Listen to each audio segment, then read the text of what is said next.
There are a handful of rules that I live by in my life, and one of them is this. If I screw something up, if I get it wrong, I may not like admitting it, but I will come to you and say, I screwed it up, I was wrong. And in this case, your humble front porch conservative has to come to you, his loyal listeners, and ask for your forgiveness. I screwed something up. I read a headline the other day and took it as gospel, came to you with it, and said, this is going to happen with absolute certainty. Well, I was wrong, and I ask your forgiveness. Now, it was not an intentional deception, and it was not anything other than enthusiasm to try to get out information.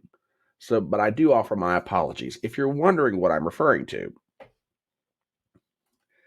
In yesterday's Front Porch Post, I read this headline from the UK Daily Mail. Exclusive. Trump will not be arraigned this week. Former president is expected to be indicted tomorrow, which would have been today, Wednesday, March 22nd, and Secret Service will make plans for his surrender and appearance in New York court next week. As I say, I took that headline and ran with it as if it were the gospel truth and told you this is going to happen. Well, it's 10 o'clock on Wednesday night, March 22nd, and the former president of the United States, Donald J. Trump, has not had an indictment handed down by a New York City grand jury. In my defense, however, there are some things going on behind the scenes that explain why that which was supposed to happen did not do so. My name is Brian Trippett. I am your front porch conservative. Step on up to the electronic front porch and let's talk. Now, as I say, there are some things going on behind the scenes that made what was predicted in the UK Daily Mail not come true today. The later that the day went, the more I began to realize this is not normal. This should be coming down by now. And then I started getting on Twitter and I ran something down to its source. Take a look at this. This is from Kyle Becker's website, beckernews.com.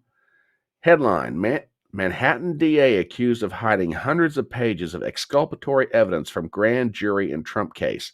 We'll read the first 2 or 3 paragraphs. Fox legal analyst Greg Jarrett on Hannity on Tuesday night, which would have been March 21st, revealed that Manhattan District Attorney Alvin Bragg hid hundreds of pages of exculpatory evidence from the New York grand jury. Jarrett furthermore called for the disbarment of the prosecuting attorneys involved in the travesty of justice. Quote, I mentioned it yesterday, I think, when Bob Costello, who is the former attorney for Michael Cohen, who is the lead witness on behalf of the DA's office in this case, when Bob Costello got into the grand jury room and told them, hey, wait a minute, you don't have the hundreds of pages I handed over to Alvin Bragg? You only have 6 cherry-picked documents? You know, hiding from grand juries exculpatory information is reprehensible and unconscionable, Jarrett said, and the conduct of Alvin Bragg and his henchman, Mark Pomeranitz, who specifically says in his book, we're targeting zombies because we don't like his beliefs, those guys should face disbarment proceedings. Now, that was the beginnings of it. What happened next is, as more information started to roll out, as the afternoon rolled on, people began to realize, hey, there's something going on inside the DA's office. Take a look at this headline from Fox News. And we scroll to the top so my computer will work. There we go. Trump hush money grand jury proceedings canceled for Wednesday, sources say. Grand jury proceedings canceled amid major dissension in the DA's office, sources tell Fox News. Now, this turned out to be accurate. The grand jury was supposed to reconvene at 2 o'clock this afternoon. They never came in. And according to the paragraph or 2 into this article, Manhattan District Attorney Alvin Bragg's office has canceled the grand jury meeting that was scheduled to take place Wednesday as part of the investigation into former President Donald Trump amid speculation of a possible indictment, 2 sources familiar told Fox News. The two sources familiar told Fox News Digital on Wednesday the grand jury was canceled amid, quote, major dissension within the district attorney's office. One source claimed the DA is having trouble convincing the grand jury of potential charges due to the weakness of his case. So it's possible that Bragg and his people withheld exculpatory evidence, and the DA, the assistant DAs are looking at the main DA and saying, you don't want to do this. You don't want to go forward with this. We don't have a really strong case. But that sort of begs the question, what kind of exculpatory evidence? Try this on for size.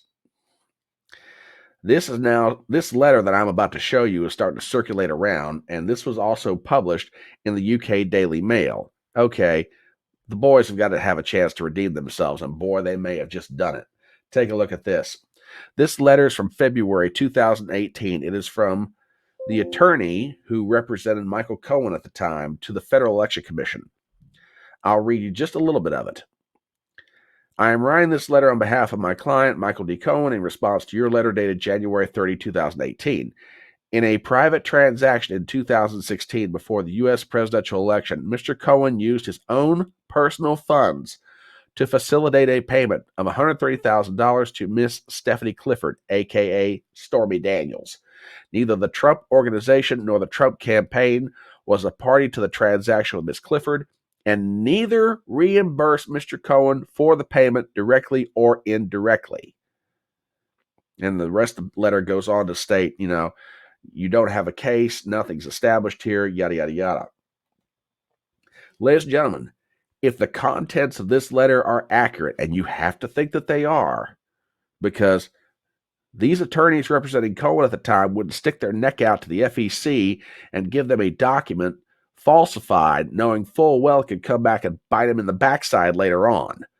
If the contents of this letter are accurate, then this ends the whole thing. Now, if the grand jury hasn't seen this, that's a whole other issue.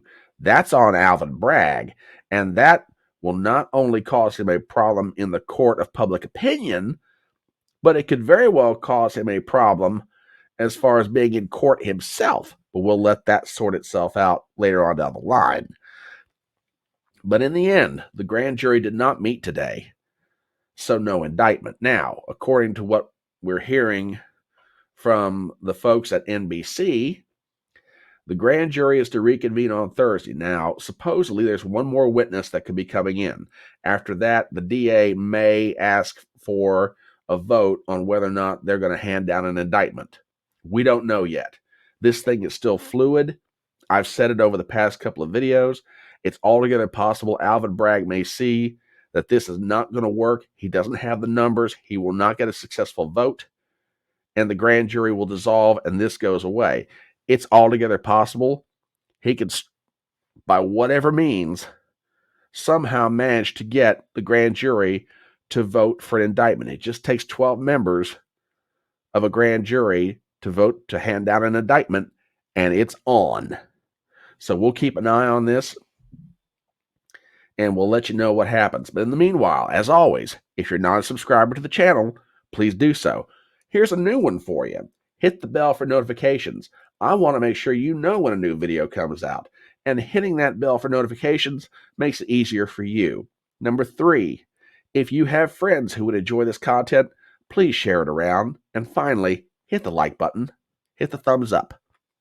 My name is Brian Trippett. I am your Front Porch Conservative, and I'll see you next time.